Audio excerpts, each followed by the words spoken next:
जी, अस्सलाम वालेकुम व्यूअर्स। आज मैं आपको उम्रा करने का बहुत ही आसान और कोई पेचीदा तरीका नहीं बताऊंगी, बल्कि आसान तरीका बताऊंगी जिससे उम्रा आप बहुत आसानी से कर सकते हैं और अपने रूहानी सफ़र को यादगार बना सकते हैं। बहुत ही आसान तरीका है। मेरी पहले वीडियो, इससे पहले मैंने उम्रा की कुछ चीज़ें जो साथ लेके जा सकते हैं उसकी वीडियो बनाई थी, जो कि आप लोगों ने बहुत अच्छे मुझे व्यूज़ दिए और बहुत पसंद की। तो इसमें भी अब मैं आपको ऐसा तरीका बताऊंगी कि आपको बहुत ही ज़्यादा आसान लगेगा। जो लोग उम्रा करने जा रहे हैं वो यकीनन ये वीडियो अगर देखें तो उन्हें बहुत आसानी होगी कि उम्रा करने के लिए हमें सबसे पहले क्या करना है और किस तरह उम्रा अदा करना है। ख़ास तौर पे औरतों के लिए जो मसले मसाइल होते हैं वो कैसे करने हैं, हल करने हैं और किस तरह उम्रा अदा करना है। तो पहले मेरी वीडियो को लाइक करें, सब्सक्राइब ज़रूर करें, क्योंकि मुझे अभी व्यूअर कुछ सब्सक्राइबर्स चाहिए।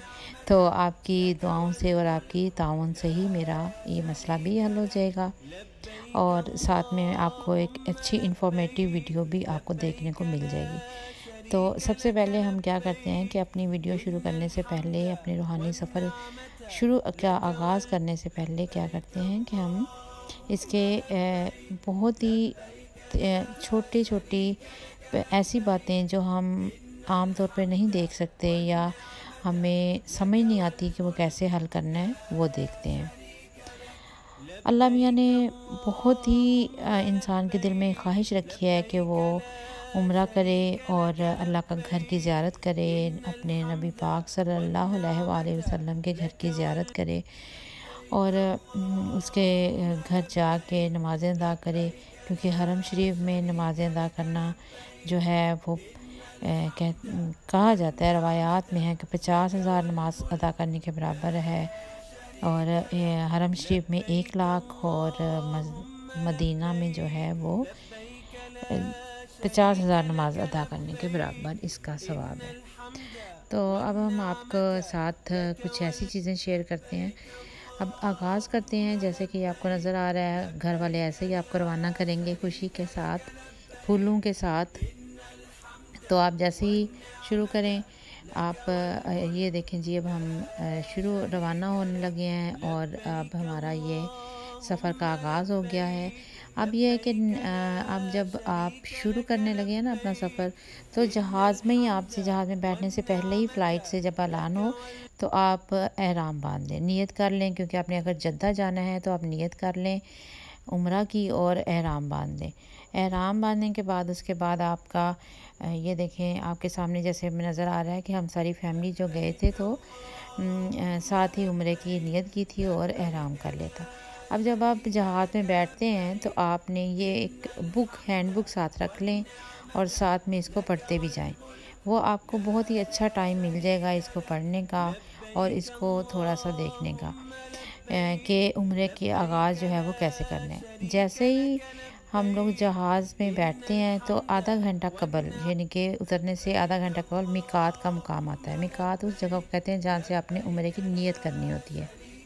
तो मिकात आता है, वहाँ पर आपने, वैसे तो हम पहले ही 2 नफ़ल अदा कर लेते हैं, लेकिन पहले अगर नहीं किए तो वहाँ पे 2 नफ़ल आप अदा कर लें, नियत कर लें उम्रे की, और फिर आप उम्रे की जो है वो आगाज़ कर लें। समझ लें आपका उम्रा वहीं से स्टार्ट हो जाता है। इसके बाद ये देखें जी, हम हरम के पास पहुँच गए हैं। ये कबूतर चौक है और बड़ा मशहूर व मरूफ कबूतर चौक।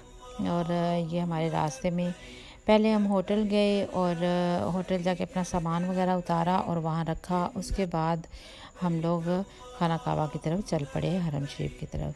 सबसे पहले आपने दुआएं मांगनी है। कुछ दुआएं हैं अल्लाह जो मस्जिद में, हरम शरीफ में पहुँचने की दुआएं हैं।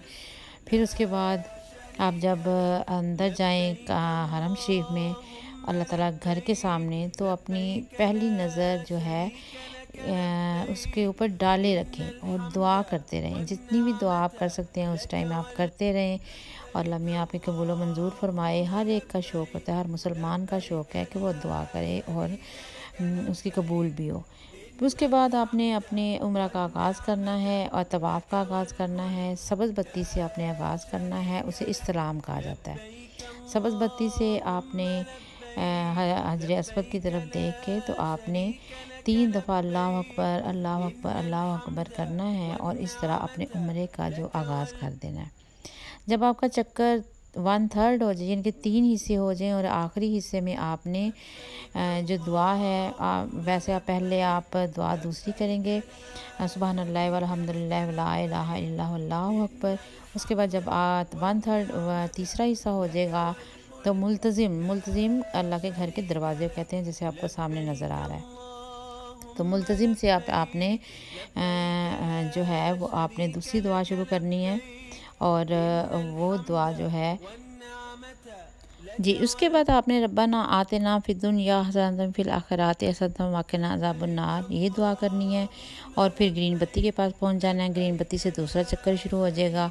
इस तरह आपने ये अपने सारे जो चक्कर हैं 7 चक्कर वो कंप्लीट करने हैं और तीसरा कलमा और मुख्तलिफ दुआएं भी आप पढ़ सकते हैं। जो भी आपके दिल में दुआ है, जो भी है आप उसको लेकिन आपने ये देखना है कि आपने उम्रा करते हुए गुलाफ़े काबा को नहीं छूना, क्योंकि खुशबू नहीं लगा सकते, आप किसी चीज़ को मार नहीं सकते, किसी मच्छर को भी नहीं मार सकते। हराम की बहुत शर्तें होती हैं तो जो आपने पूरी करनी है, तो इसलिए और खाना काबा की तरफ आप देख भी नहीं सकते ज़्यादा, मतलब चलते हुए चक्कर लगाते हुए। तो आपने ये सारे काम जो हैं एहराम में करने, ये एहराम की शर्तें हैं।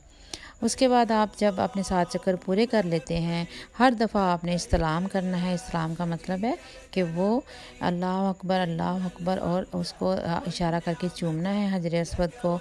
उसके बाद आपने 2 नफल पढ़ने हैं।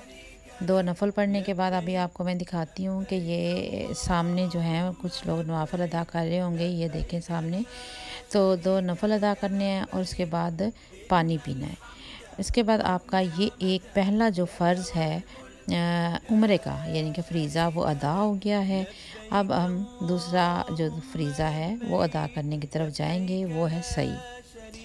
सई जो है सफ़ा मरवा के 7 चक्कर हैं। 7 चक्कर का मतलब है कि सफ़ा से मरवा, मरवा से सफ़ा, सफ़ा से मरवा और मरवा से सफ़ा। इस तरह 7 चक्कर जो हैं वो ख़त्म होते हैं और सफ़ा से होते हुए मरवा पे हमारा ये काम जो है वो ख़त्म हो जाता है। वहाँ पे आपने फिर अपने बाल काटने होते हैं। आदमी जो हैं वो हलक या कसर करवाते हैं। हलक और कसर का मतलब ये है, कसर का मतलब है कि आधे बाल कटवाना यानी कि थोड़े, और हलक का मतलब है फुल, जैसे गंजे यो गंज करवा लेते हैं, ये टींड जिसे कहते हैं, तो वो करवा लेते हैं। ये जी सफ़ा की तरफ हम आ चुके हैं और ये सफ़ा की सही है और यहाँ पे आपको बहुत सारा माशाल्लाह रश नज़र आता है। ये ग्रीन बत्ती भी नज़र आएगी जहाँ पे मर्दों ने भागना होता है, जबकि औरतों ने सिर्फ चल के ही उम्रा करना होता है और सफ़ा मरवा करना होता है। इस तरह हम सफ़ा के ऊपर जाकर, ये सफ़ा की पहाड़ियाँ आपको सामने नज़र आ रही है और इस तरह ये हलक, और ये देखें जी ये कसर हलक किया हुआ है और कुछ लोग कसर भी करवाते हैं। ये कसर के सामने नज़र आ रहा है, यानी कि कम। ये औरतों के बाल काटने का तरीका है। ये देखें कि इस तरह आप अपनी चोटी या लट को निकाल लें और इस तरह बालों को अपने इर्द गिर्द घुमाएं उंगली के, और फिर इधर से कैंची से आपने काट देने हैं। ये अपने हर उम्रा में अदा करना है। लें जी, अब हम अपने होटल की तरफ खाना खाने आ गए हैं और ये हम किसी होटल में बैठे हुए हैं। ये आप देख रहे हैं सामने हमारे सब बच्चों ने उम्रा कर लिया है और इन्होंने हलक करवाया था, यानी कि इन्होंने अपने सारे बाल कटवा दिए थे। और ये अब हम अपने होटल पहुंच चुके हैं और इस तरह अब हमारा ये उम्रा जो है वो कंप्लीट हो गया है, शुक्र अल्हम्दुलिल्लाह। ये शाम में हम गए थे दोबारा। ये देखें सामने कि अब हम शाम की नमाज जो है वो मगरिब और इशा की नमाज जो है वो अदा करने के बाद, ये मगरिब और इशा की नमाज़ हम पढ़ने दोबारा गए थे होटल के बाद और थोड़ा सा रेस्ट किया था और फिर अपने होटल से वापसी पे दोबारा फिर हम हरम गए। आप कोशिश करें कोई भी नमाज आपने हरम के बगैर अदा नहीं करनी, घर में बिल्कुल नहीं करनी। कोशिश करें हरम में जाके अदा करें, उसका ज़्यादा सवाब है।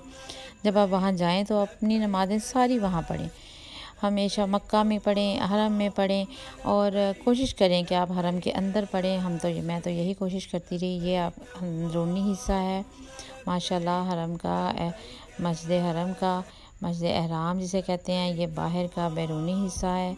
ये देखें आपको क्लॉक टावर भी नज़र आ रहा होगा और ये सारा इस तरह हम उम्रा करते हुए माशाल्लाह आप पहुँच।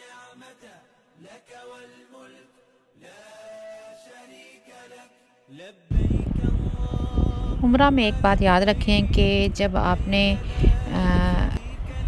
सफ़ा मरवा कर लिया, उसके बाद आपने 2 नफल नमाज अदा करनी है, अपने बाल काटने हैं और उम्रा में अपने बाल खुद जो है पहले किसी से कटवाने हैं, यानी कि जिसने उम्रा कर लिया हो उससे पहले बाल कटवाने हैं और फिर आप किसी के बाल काट सकते हैं, यानी कि आप खुद बाल अपने नहीं काट सकते।